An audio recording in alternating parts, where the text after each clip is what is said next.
पल्लवी पटेल या कृष्णा जी या महान दल वाले, अब वो महान दल वाले कल से अलग कह रहे, वो कह रहे हमको नहीं बुलाया, और उसमें तर्क ऐसा भोंड़ा दे दिए आप लोग भूखे। पता नहीं कौन दिमाग दे रहा है ऐसी अल्ल बल्ल बोलने की। बोले जो जीते हैं सहयोगी उन्हीं को बुलाया, जो हार गए उनको नहीं। कल से कोई मिलेगा सहयोगी? ये भाषा बोली जाती है? अभी 4 दिन पहले आप उनको जहाज में बैठा घुमा रहे थे, अब वो अलग मुंह फुलाए घूम रहे। ऐसी भाषा ठीक नहीं। मान लो संजय निषाद सीटें ज्यादा नहीं जीतते, अब बीजेपी वाले कहते संजय निषाद से क्यों मिले, वो तो हार गए, उनकी पार्टी हारे वालों से नहीं मिलते, तो अगली बार कोई अलायंस इनके साथ करता। राजनीति हमेशा जीती नहीं जा सकती। दूसरी बात जो चंद्रशेखर ने कही उस पर मैं एक टिप्पणी करूंगा। मैं फिर वही कहता हूं, आप 7 दिन बहस करो, 700 दिन बहस करो, दुनिया भर के उदाहरणों से कोई फर्क नहीं पड़ता। एटा, इटावा, फरुखाबाद, कासगंज, गुरसाईगंज, खिमसेपुर, जसवंत नगर, सैफई, करेल, और करेल में जैन इंटर कॉलेज कहीं चले जाओ, ठीक, जहां मुलायम सिंह पढ़ाए, उनसे पूछो जो बात चंद्रशेखर कह रहे हैं, इस बात को बात दोहराओ कि पल्लवी पटेल, संजय चौहान, ओम प्रकाश राजभर और शिवपाल यादव ये सब हमारे सहयोगी थे, बराबर थे। जो उत्तर मिले फिर वो आके हमको बताओ। कागज बराबर हो सकता है मेरे दोस्त। आप लोगों को राजनीति में आए जितना समय हुआ उससे ज्यादा समय से मैं देख रहा हूं मुलायम सिंह यादव को। कहां से ज्ञान दे देते हो यार? अभी मरखब तो नहीं, जब वो सब लोग तो कहेंगे हैं भाई 80 साल के लोग हैं, मान लीजिए 75-80 साल के लपेटे में है, लेकिन है ना जी मुलायम सिंह यादव के उस दौर में साथ रहे। कोई मानेगा नहीं ना। कुछ चीज जैसे मैं एक उदाहरण पलट के देता हूं उससे बात साफ हो जाएगी। आज आनंद किसी समस्या में फंस जाए बीजेपी, और ये योग्य व्यक्ति है क्योंकि पत्रकार रहे तो प्रत्युत्पन्न मती है, तर्क तो रखेंगे, और ये कहेंगे अमिताभ जी देखिए आरएसएस और विश्व भाजपा अलग अलग है, दोनों का रजिस्ट्रेशन अलग है, तो दोनों का जीएसटी नंबर अलग है, या जो भी नंबर हो। क्या इस बात को एक बोल सकते, लेकिन कोई मानेगा? कोई मानेगा? चौराहे पे जाके बोलो तो उत्तर मिल जाएगा 2 मिनट में। क्या एक ही घर में संघ है, उसी में विद्यार्थी परिषद है, उसी में विश्व हिंदू परिषद है, उसी में दुर्गा वाहिनी है, उसी में वनवासी कल्याण परिषद है, उसी में भाजपा है। रजिस्ट्रेशन तो सबके अलग है, दफ्तर भी अलग है, बैंक के खाते भी अलग हैं, लेकिन वोटर अलग नहीं है। ध्यान रखिएगा मेरी बात, वोटर अलग नहीं है, उसकी भूमिकाएं अलग हैं, लेकिन वोटर वही है, एक ही है।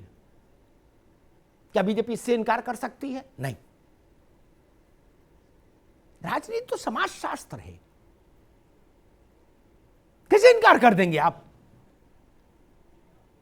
यही मसला है। और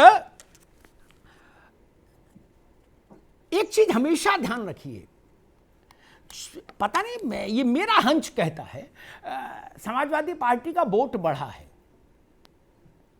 और सीटें भी अच्छी आई, 47 से 111। स्वाभाविक है बीजेपी को सबसे बड़ी पार्टी के नाते, और वो लोग इस मामले में थोड़ा और दलों से ज्यादा प्रोएक्टिव हैं, वो हर चीज पर चारों तरफ निगाह रखते हैं और हर समय चुनाव जैसी तत्परता उनकी पार्टी में रहती है।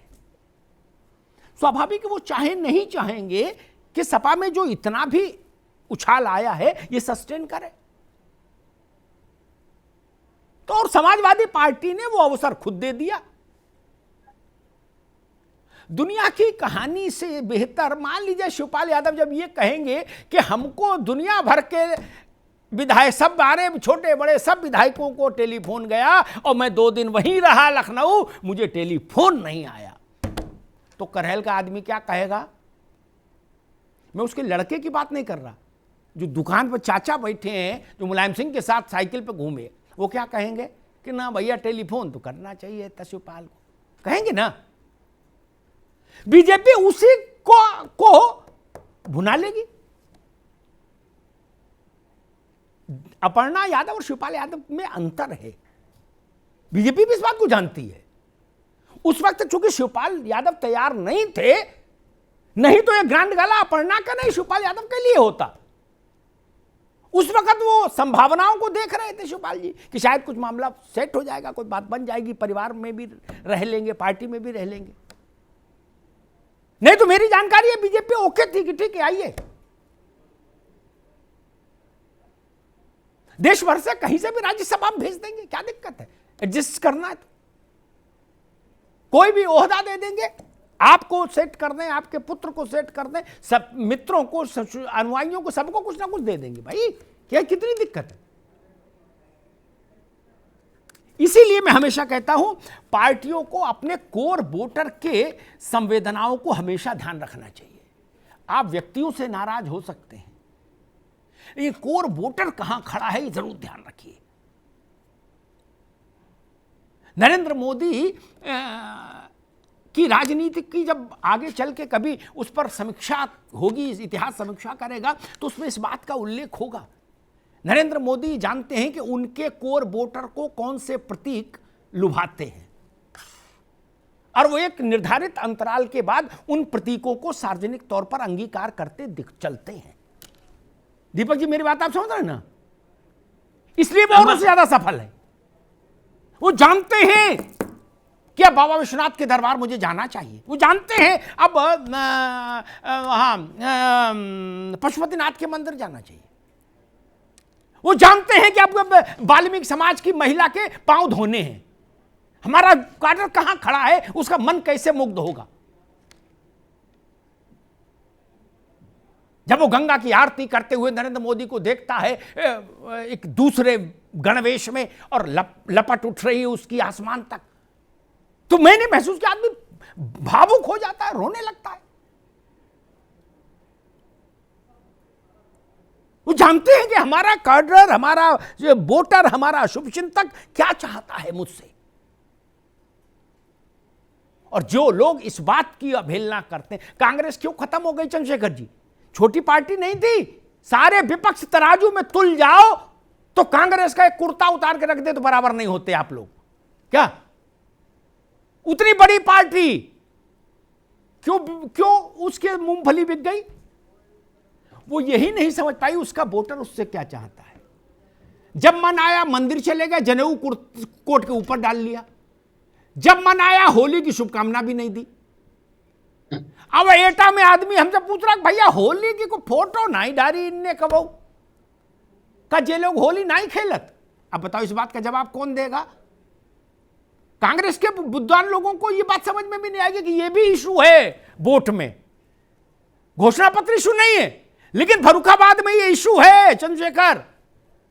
वो कहते भैया कभी रक्षाबंधन की फोटो नहीं डाली प्रियंका और राहुल ने। लो सैम पिट्रोडा ये नहीं समझ पाएंगे, ये हम समझ के बता सकते हैं, जयराम रमेश की समझ नहीं आएगा, लेकिन लोग इसको समझते हैं। अरे बड़ी बात है।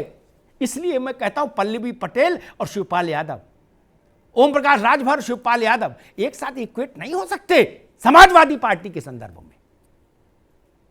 नहीं, ये बड़ा सेंसिटिव किस्म का इलेक्टोरल है, भारत का चुनाव चक्र है, ये संवेदनाओं से चलता है और इसमें कोई दो राय मुझे कहने में नहीं। अपने काडर कोई बात समझने में अगर सबसे परफेक्ट कोई पार्टी है तो भाजपा है। वो ये थर्मामीटर नापे रहती है कि भाई काडर क्या चाहता है। और एक बात कह के बात समाप्त कर दूंगा, मुझे नहीं लगता कि इससे बड़ा कोई उदाहरण देने की जरूरत है। मैंने मोदी जी के उदाहरण दिए, लेकिन इससे भी बड़ा एक लाइफ टाइम बोल्ड उदाहरण दे देता हूं। दीपक जी उस बात को गंभीरता से चिंतन करेंगे फिर बाद में। 2017 मार्च में चंद्रशेखर जी एक व्यक्ति का नाम अंतिम हो गया था, तय हो गया था उत्तर प्रदेश के मुख्यमंत्री के तौर पर। क्या पूरी जिम्मेदारी से कह रहा हूं क्या? फिर सेकंड थॉट आया और योगी आदित्यनाथ को बनाया। ऐसा नहीं कि जिनको हटाया वो उनमें कांटे थे, जिनको बनाया वो कोई मिठाई डब्बा दे रहे थे किसी को। भाजपा को लगा कि नहीं, यह चेहरा हमारे पूरे देश भर के जो कोर वोटर है उसको ज्यादा गहरे तक प्रभावित करेगा। और वो चिंतन चुनाव के संदर्भ में कहूं तो सफल साबित हुआ। यही विपक्ष को सीखने की जरूरत होनी चाहिए कि हमारा वोटर हमसे क्या सुनना चाहता है, क्या देखना चाहता है। अब वो समय चला गया कि हम क्या दिखाना चाहते हैं वो देखे वोटर, नहीं, वोटर भाग जाएगा, प्रतिबद्धता बदल लेगा।